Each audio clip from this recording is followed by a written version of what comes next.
Good evening, everyone. Welcome back to another edition of the Elizabeth Coalition to House the Homeless's Facebook Live chat.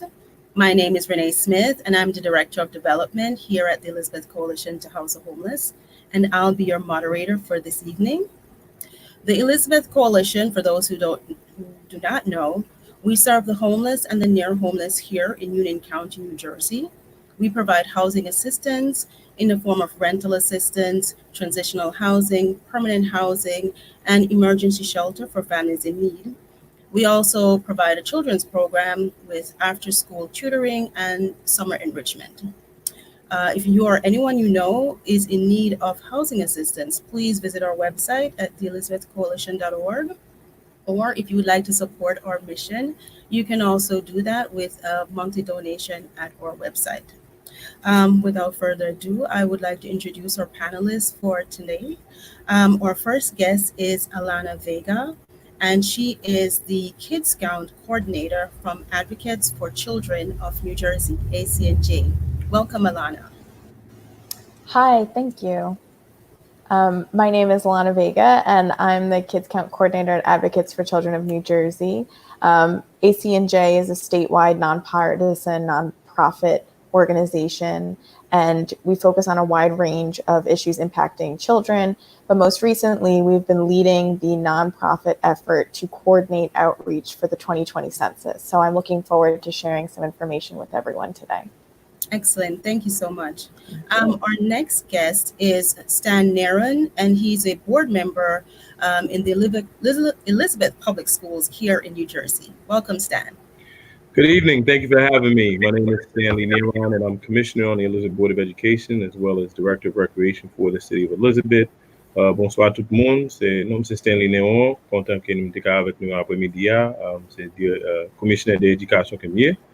Lieutenant Director de Recreation for the City de Elizabeth. And that was a translation in Creole, by the way. Thank you. We appreciate that. Last but not least is our third guest, Dr. Joram Rejoui, and he is the Assistant Superintendent for Essex Regional Educational Services Commission. Welcome, Dr. Joram.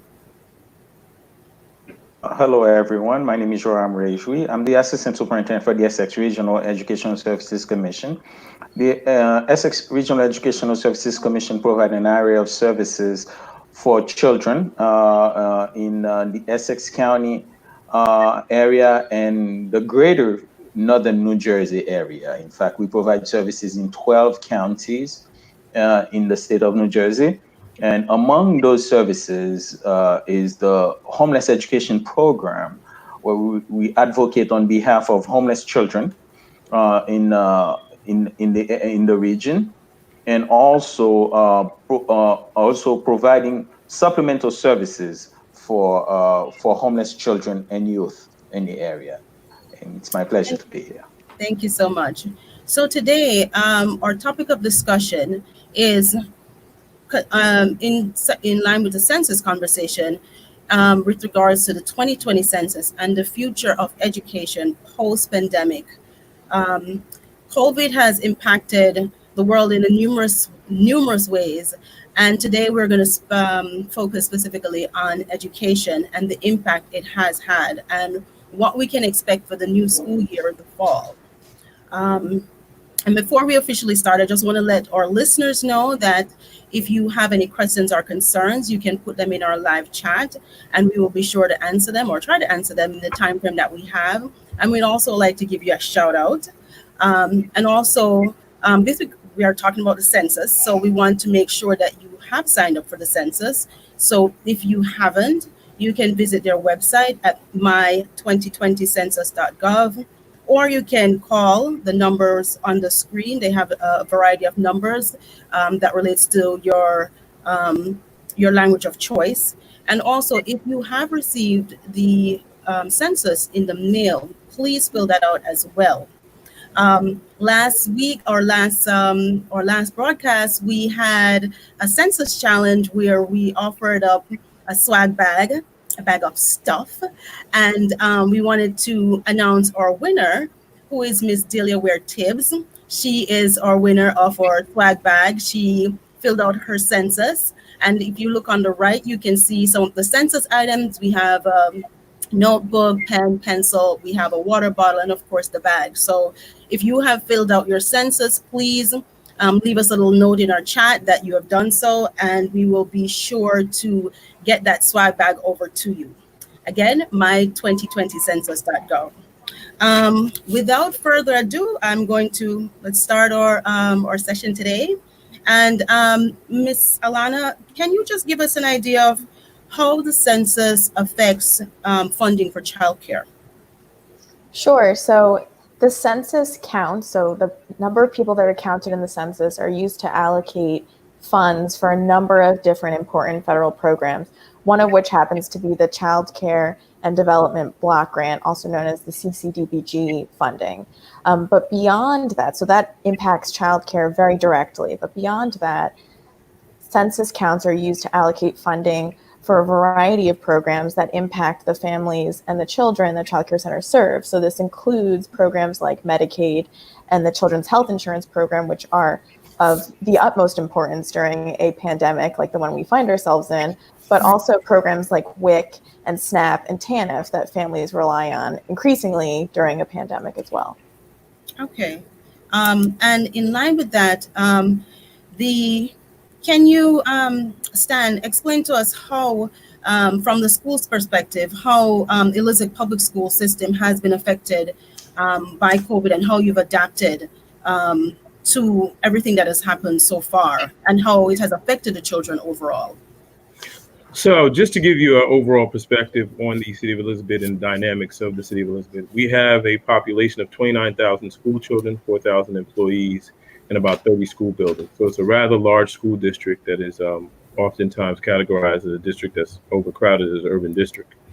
So immediately, March 16th, we decided to go e-learning and do homeschooling. So we were able to get all students from grades 3 through 12 laptops so that they could go virtual.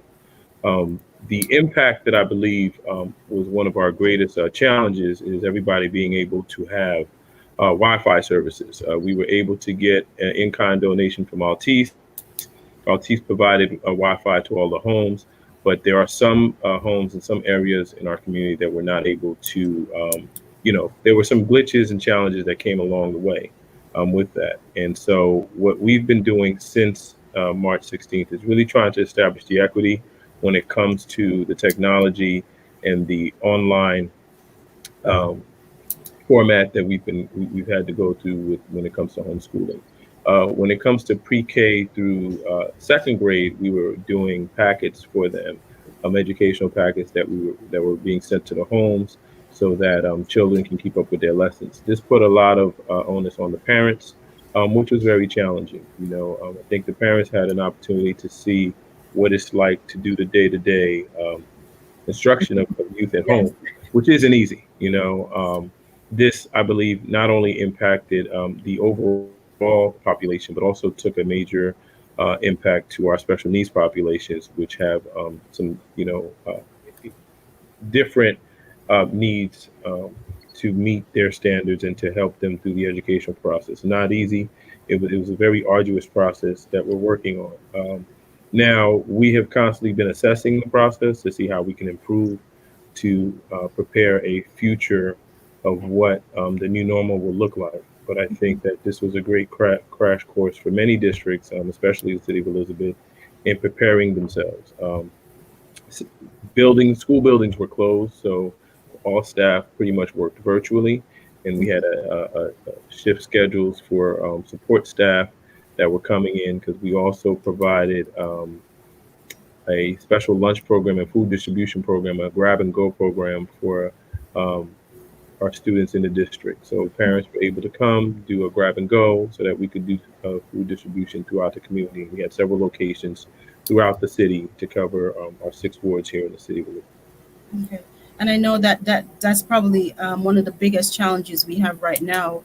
And I think even with the special needs population, because depending on the level of disability, some students would need a para professional in addition to any other services that you provide. So I can only imagine trying to manage that dynamic with them. Yeah, in some cases, those support services were there virtually Okay. for a lot of students. And then in others, they were work in progress, trying to figure out the best possible way to come up with solutions and a strategy to help educate them during this time. But nonetheless, it's uncharted territory. It's been an extreme challenge for our city, and I know plenty cities throughout the country. Absolutely. And Dr. Joram, can you explain to us some of the special programs and grants that your department oversees, and who does these do these grants serve? Well, we have a number of special programs. The Essex Regional Education Services Commission was created by the state to provide support for local school districts. And as such, we provide an area of services to what we call specialized population, special education population, autistic children, homeless children, children in foster care, migrant programs. We offer related services, which is like occupational, physical, and speech therapy. We offer in-home ABA programs, functional behavior assessment evaluations. And so for the most part, the services are geared toward what we call the specialized population. These are people who are not considered part of the mainstream in the public in the school as a whole. And we have the migrant education program that we operate in 12 counties throughout New Jersey, from Monmouth to Sussex. In fact, as we're speaking right now, during the summer, we have an online summer program that we are running, and we have about 70 students participating in that program. And we also have a parent group which will be meeting on the 29th. That will be migrant parents from throughout the state of New Jersey who will be participating in that, where we will cover such things as labor rights, uh, um, immigration rights as well, because the number of the migrant children, migrant families, which are not to be confused with immigrant families, even though the Okay. majority of the migrant families are immigrant. Migrant families are families that move in our area to work in agriculture and fishery. And this is the Garden State after all. Yeah. So we do provide a number of services for them, Okay. including medical screening, dental screening, advocacy. Oftentimes, we are advocating for them in the schools, at their workplace, and in the community as a whole. We provide similar services for the homeless population, but in four specific counties: Union County, Hudson, Morris, and Essex. The COVID-19 situation has been particularly challenging for the homeless population, as you can imagine. Yes. We know that a lot of the homeless children are having challenges with school. Now, with school going online, they are in situations where they do not have access to Wi-Fi or to internet. Yes. They do not have, in fact, today we had to distribute more Chromebooks because they do not have access to hardware, so they can actually access education, so they can have access to education that is provided by the local districts. So we provide all of these services. We do have the extended day program for the children who are in foster care. And those children are usually children in the care of DCPNP, and they are temporarily placed with the foster family while their situation is being sorted out. The majority of these kids do not get taken from their families. Usually, DCPNP work with the family to make sure that the home get into a situation where the children can return. What we provide is an after-school program that we provide for them. We pick them up from school Okay. and to our facility, where we help them with supplemental instruction. And also, we run a summer camp for them, Okay. and which is interesting this year because usually the summer camp they go away for on trips, but this year it's kind of different. We can talk about Yes. that later on. It's a little different this year. And we just I'm want sorry. to It's a little bit. just give a shout out to Catherine Ann. She said she completed her census, and Renee Belgrave Joseph, she also completed her census. So we just want to say thank you so much. And Stan, we got a question on Facebook for you, asking, does the feeding program in Elizabeth, you did mention that they had a grab and go. So will the feeding program be continuing during the summer? Absolutely. We've actually added, so I have the blessing of serving in two capacities, not only as commissioner on the Board of Ed, but also as director of recreation for the city. So as the recreation department, we've added 14 sites, which are the feeding locations are located on our city website as well as the school board website. And we understand that, we have a population where approximately 76% of the population is economically disadvantaged, which means they get free or reduced lunch. There is a tremendous need of, providing food throughout the district. So those 14 locations are available throughout the city. You can see those locations, and also at the schools, the feeding grab and go program is still happening. So it's all a grab and go program that will go throughout the summer. The program ends on August 28th and has been in effect since July 6th, and will continue to the 28th of August. So please, if you haven't done so, please look at our website, and you can also go on the city website at elizabethnj.org to see all of our locations. And I'll just say that for anyone in Elizabeth, the website would be espsnj.org. So that's Elizabeth. That's the school website, which is the school website, exactly. Available on school website and also the city website as well. Okay, thank you. And Alana, if you can just, how has COVID has affected so many things, and how has it affected childcare, and what can be expected now that the state is beginning to reopen? Sure. So I'm definitely not the child care expert at ACNJ, but I will do my best. This is an incredibly complicated question. So child care centers are small businesses, many of them, and we know that small businesses have really been hit hard by the economic impacts of COVID-19. So child care centers back in April were ordered to shut down unless they were providing care for the children of essential workers. Since that time, child care centers were permitted to reopen on June 15th. So some child care centers have begun to reopen, but not all of them have. Child care centers operated on very thin profit margins prior to the pandemic, and the pandemic is exacerbating them because child care centers are required to have a certain number of staff in each classroom. Those numbers have been changed because of COVID in recognition of social distancing, and that's going to impact the finances of a center. Like I said, some centers have reopened, but some are reporting that some families have opted not to return because of their own health and safety concerns, because some parents have lost their jobs and can no longer afford to do so, or no longer need childcare because they're home with their child. So there's all these things that are impacting centers, and also centers have to pay their staff. And so there's concerns about staffing as well. Many staff are not necessarily comfortable returning to work. There are those concerns. There's also concerns regarding staff are able to collect unemployment, and with the additional $600 a week, there are some concerns there that staff aren't necessarily ready to return to child care centers. So all of these things together, there were already some communities in New Jersey that had a shortage of child care centers, and the concern is that because of COVID, that additional child care centers may have to shut down and sort of further those gaps in certain communities. Yeah. That's unfortunate. And, just piggybacking off of what you just said, some parents don't feel comfortable with the idea of sending their children to school, especially, in the fall. So, Stan, how is Elizabeth Board of Education? What kind of precautions are they putting in place so that parents, if you have to send your child back to school, that they will feel comfortable about it?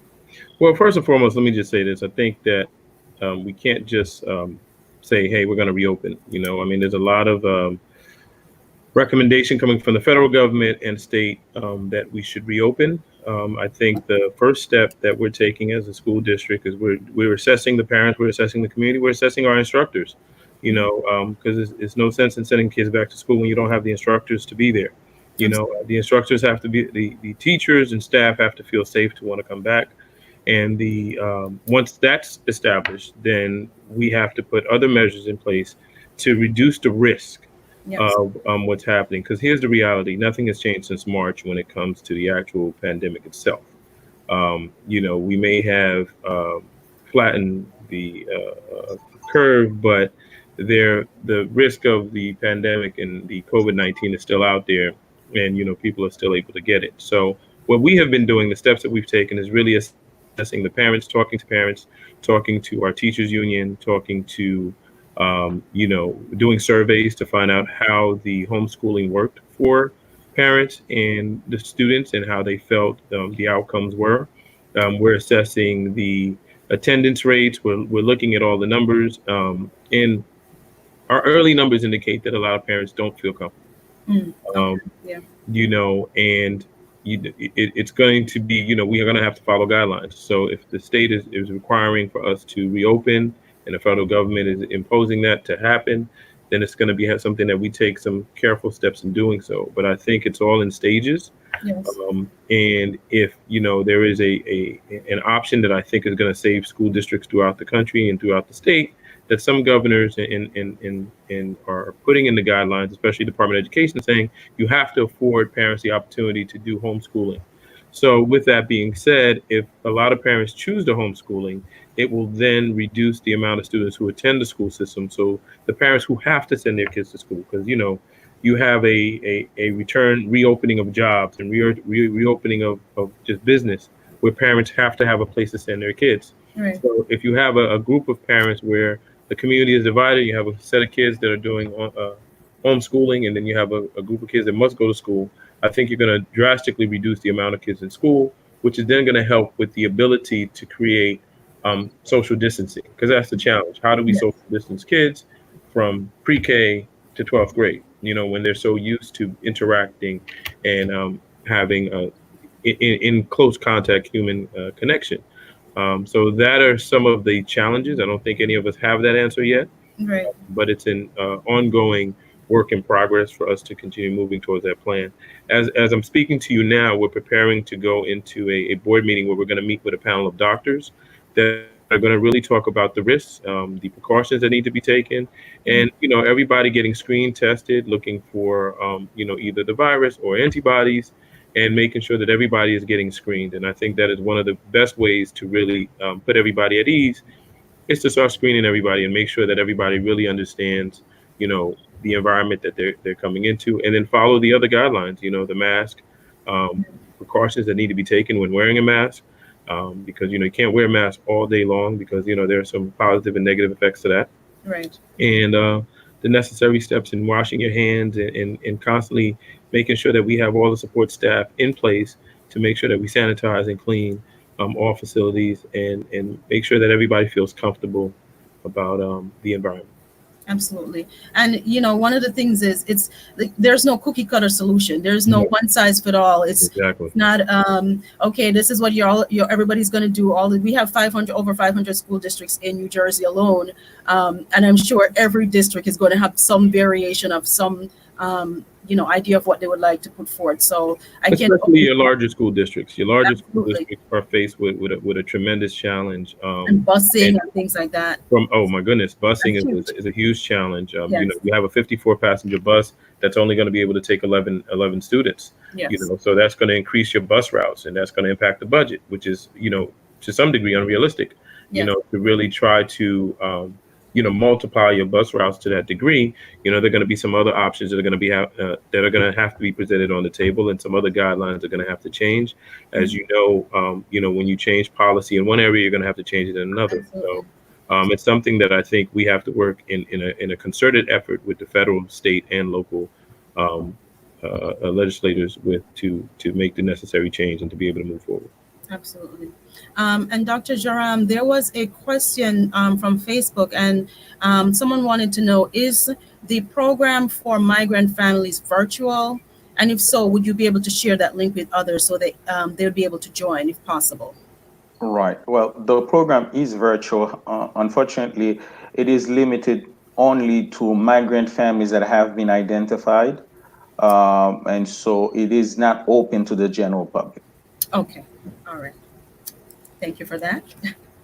Um, Alana, one of the things that we've seen in is that children between the ages of 0 and 5 are often undercounted in every census. What is ACNJ? What's their approach ensuring that doesn't happen in this census? Right. So, what I want to stress is that children under the age of 5 are actually the most undercounted age group in the census. And it's estimated that in 2010, about 2 million kids across the country were undercounted. Wow. And what we've discovered is that the reason that young children are most often missed is because they're not included on the forms that are returned to the Census Bureau. So it's a little different than adults because children really rely on adults to count them in the census. So our approach has been to make sure that we're educating families to know why it's so important to include their young children on their census responses. And we've been doing that primarily by reaching out to the network of childcare centers and preschool providers that we know throughout the state, because these are the trusted messengers for many families, and they interact with a number of families of young children on a daily basis. And so we hosted a number of trainings for childcare center directors and staff, as well as preschool providers and family workers in different school districts, to make sure that they knew what was at stake with the census, why it was so important for young children, why young children are most often missed, because there's a lot of confusion for many families who may not understand that even if there is a young child living with you who is not related to you, who you may have multiple families living in one unit, Yes. and it's still important that all individuals in that household are counted on the census. And so that's the situation where young children are most often missed. And I just want to add to that. I think that also, the numbers don't lie, and numbers are so important for government and governing and providing services. And I think oftentimes when we look at, I remember in our school district, we had I think it was 2017, the day without immigrants, we had about 4,000 students that were out of school, right? And it's a clear reflection that, potentially there could be a lot of undocumented students in our schools, and we, they have a right to get an education. And it's just like, the census, you ought to be counted, regardless whether you're documented or undocumented. And I think there's a fear out there that exists in a lot of our urban centers that, if I'm undocumented, I shouldn't touch the census and I shouldn't be counted, but you should, because those services are there to serve you as well. And, in education, you're allowed to get an education regardless, especially if you're homeless. You're allowed to be placed in a local school, where either your shelter is, or you won't get displaced. Especially in Elizabeth, we do a great job with making sure that we place students in a school, and if they have not been if they have not found a steady home, they can stay at the local school that they're in, and that is their last, whatever their last address was. They allow for them to stay in the school, and I'm sure the same is in Essex County and throughout the state. But I think the misnomer that's there is that, if I'm undocumented, I shouldn't fill out the census, and that's not true. And I want to translate this in Creole.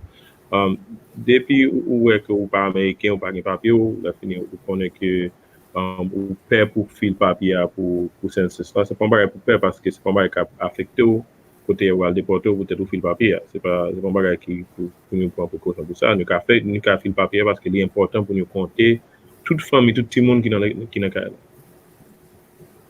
Thank you. And just so you know, Stan is translating in Creole for us, so we appreciate that for all of our Creole listeners. So thank you for that, Stan. And just to follow up with that, how does the census affect schools, and what resources depend on the census? And you're wearing two hats because you're also from the city point of view as well as the school point of view. Well, I think we talked about the CDBG grants earlier, and the funding of that when it comes to child care services and programs that would support children's services and programs. It's important that local cities get and local states get their counts to find out the population that they're serving. When we get funded, the funding school formula goes per pupil. So we need to know the amount of students that you have in a school district in order to get your funding. You have state, federal, and local funding that supports your school system. So, I mean, counts are very, very important as when it comes to a census. We need to know the count. We need to know how many people are in our city, and we need to make sure that everybody is getting the necessary services. I mean, the numbers are so, so important. Um, and it helps your local politicians when it comes to making decisions, um, legislators when making decisions to understand the population that they're serving. Because, some of the populations are undercounted, and they're not being counted because people are not filling out the census. Yes. We're trying to get to 60, 70, 80, 90% of people filling out the census. And once you get to that point, you'll really understand the scope of services that you really need to provide your community with, and how many children you have in your particular districts in areas. And I think it then will also impact, on another level, it'll begin to impact districting, and it begin to impact funding for building schools, Yeah. and creating opportunity for housing, and so forth and so on. And Yeah. especially, we talk about, there are a lot of local food deserts in our community, and we need to understand where that is, and how we can all work together in a, as I've been saying, concerted effort to support where the Yes. needs are. Absolutely. And just to give you just some idea of where we are as as it relates to the nation. So for the national count for the census, they're at 62%. New Jersey is at 64%, which is a little bit better. Union County, we're at 65.9%. Unfortunately, it gets getting better, but Elizabeth is trailing at a 52.6%. So you get an idea of where we are in numbers. And as you said, once you get over that 60% mark, you start to really get a good feel for the people that you're serving or who need the services. So it's definitely important. Those people are on the call. If you know your family and friends, make sure you invite them to fill out the census, go online, my2020census.gov, or by mail or by phone. It's very important because it affects so many things, education included. And then, Dr. Duran, because you are in Essex, but can you explain how your role as the assistant superintendent has changed this year due to COVID-19, and how Essex Regional Educational Services Commission has promoted the census? Well, everything has changed for us because we provide a lot of services that require one-on-one, in person, especially services that we provide in the home, such as ABA, working with autistic children. But more so in terms of the population that we serve when we talk about the specialized population, such as migrant, homeless, and others. These are populations that are usually undercounted. And because they are undercounted, it makes it a lot harder to get services to them. And so my role, not only as an advocate and as an administrator trying to get services to them, but also going out, even though we're not supposed to, but in order to reach that population, in order to get the services to them, my staff and I have had to go out. In fact, today, as a matter of fact, we were distributing Chromebooks to migrant families because they're moving around a lot, so they don't have those resources available to them. So we have to make sure that they get them in order so they can participate in educational activities. Now, in terms of what we do to promote the census, we do quite a bit. We work with different offices throughout the state. And as I mentioned before, we service a lot of undercounted populations. Therefore, we need to encourage them to alleviate their fears, Yeah. so they are willing to participate, and to also train them as to how they can access it online and respond to the census. Yes. If And I can just comment quickly, I want to echo something that Stan had mentioned before about undocumented families. And I want to reiterate that there are lots of reasons why people might be afraid to complete the census, even beyond just documentation status, right? Some folks are concerned because they may have too many people living in their house that wasn't disclosed on their lease, and they're afraid and worried that they might get in trouble with their landlord. And I saw that someone had posed this question about if there are multiple families living, who gets counted? The important thing is that everyone at your address should be counted. If you received a questionnaire, you should count everyone living with you, regardless of whether or not they're related to you or if they were disclosed on your lease. This is information that's not reported to your landlord. It's not reported to ICE. It's not reported to local law enforcement, right? It's confidential, and census workers swear a lifetime oath to protect your personal data. So I just wanted to underscore that. And everybody counts. It is very important that you get counted, because we all need the services that the count ensures the services that we receive in our community and in our state. So it's very important that we do that. There is another question. Is there a website where we can see how people are doing at being counted for the 2020 census? I'm not sure. Yes, the answer is yes. Okay. So if you go to 2020census.gov, you can actually monitor responses for different communities. It will show you the percentage of each city that has responded to the census. There's also a website that's produced by the City University of New York, and it escapes me right now. I believe it will show up at the end. It is hard to count census maps, something along those lines, and you can look at your community again at the tract level to see which areas might need a little bit more help in terms of outreach to learn more about the census. Okay. We're getting close to our wrap-up time, but I just want to say thank you to our panelists for being a part of our conversation.